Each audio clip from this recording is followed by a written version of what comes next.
ये आप देख रहे हैं, ये वो बिल्डिंग है, ये जो टावर्स आपको नजर आ रहे हैं, विमान इससे आकर टकराया है। ये आपको नजर आ रहा है, यहां विमान आकर टकराया, एक हिस्सा इस तरफ गिरा है, बाकी दूसरा हिस्सा पीछे की तरफ है। ये वो बिल्डिंग है जो तबाह हो गई है। प्लेन क्रैश में मेडिकल हॉस्टल तबाह हो गया है। चारों तरफ आपको भीड़ भी नजर आ रही है, जेसीबी भी नजर आ रही है, क्योंकि वहां मलबा हटाने का काम चल रहा था।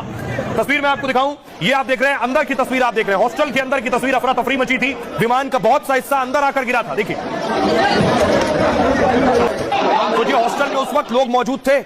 मेस की तस्वीर देखिए, ये मेस है, ये आप देख रहे हैं लोग खाना खा रहे हैं, थालियां रखी हुई हैं लोगों की खाना खाते हुए। और ये जो हिस्सा आपको नजर आ रहा है, यहां से विमान टकराया और उसके बाद जो माहौल था उससे आपको अंदाजा लगा सकते हैं कि क्या स्थिति रही होगी जब विमान यहां टकराया। लोग खाना खा रहे थे, बिल्कुल इल्म नहीं था कि अगले क्षण क्या होने जा रहा है। और पीछे से जोर का धमाका हुआ, बिल्डिंग भूकंप की तरह कांप उठी, तब अफरा तफरी मची। कई लोग घायल बताए जा रहे हैं। यहां पर भी एक और तस्वीर आई है, वो उस वक्त उस जगह की तस्वीर है जो मैंने अभी आपको पिक्चर दिखाई, उसी का विजुअल्स आप देख रहे हैं। ये मेस है, ये स्थिति थी, ये आप देख रहे हैं। एक तरफ मेस में लोग लंच कर रहे थे, दूसरी तरफ प्लेन अंदर घुस चुका था।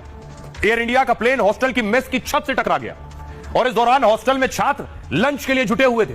छात्रों को थालियां परोसी जा रही थी, कुछ छात्रों ने खाना खाना भी शुरू कर दिया था। तभी बिल्डिंग में अचानक जोरदार धमाका हुआ, प्लेन सीधे मेस की छत से टकराता हुआ अंदर आ गिरा। मौके पर अफरा तफरी मच गई और इससे कई छात्र घायल हो गए। कई ईंट के टुकड़े आकर किसी के चेहरों पर भी लगे। जैसे ही यह विमान अंदर घुसा, दीवार फाड़ता हुआ, तो कईयों के चेहरे पर ईंट आकर लगी, किसी के सिर पर ईंट के टुकड़े से चोट लग गई। घटना के बाद कुछ छात्र मेस के पीछे के हिस्से में थे, वो मलबे के पास पहुंचे और फंसे हुए साथियों को उन्होंने निकाला है। हॉस्टल स्टाफ और आसपास के लोग भी मदद के लिए दौड़े। घायलों को ट्रॉमा सेंटर और सिविल अस्पताल में भर्ती कराया गया है।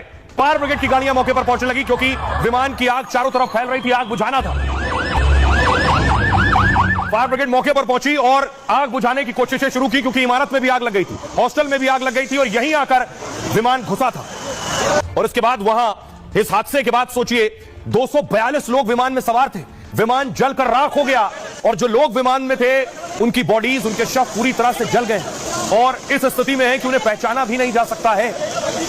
कई लोगों को पता चला। उसके बाद आप देख रहे हैं जो घायल हुए थे उन्हें फौरन अस्पताल ले जाया गया। घायल में वो लोग भी शामिल थे जो उस हॉस्टल में मौजूद थे, हॉस्टल में मेस में खाना खा रहे थे, वो भी थे जिन्हें अस्पताल ले जाया गया। दोपहर 1:38 पर एयर इंडिया 171 विमान ने उड़ान भरी और अहमदाबाद से 15 किलोमीटर दूर विमान पहुंचा था। तभी एयर इंडिया का यह विमान क्रैश हो गया। टेक ऑफ के 2 मिनट बाद ही यह हादसा हो गया है, सिर्फ 2 मिनट के अंदर। इस वक्त सोचिए प्लेन सिर्फ 625 फीट की ऊंचाई पर था। अगर उससे ऊपर होता तो शायद पायलट के पास वक्त होता और पायलट कुछ और कर पाता, क्योंकि हाइट बहुत कम थी। विमान में क्रू मेंबर समेत 242 यात्री सवार थे। सिविल हॉस्पिटल के हॉस्टल की बिल्डिंग से विमान जाकर टकरा गया। टेक ऑफ के बाद विमान अचानक नीचे की ओर आने लगा और इसी दौरान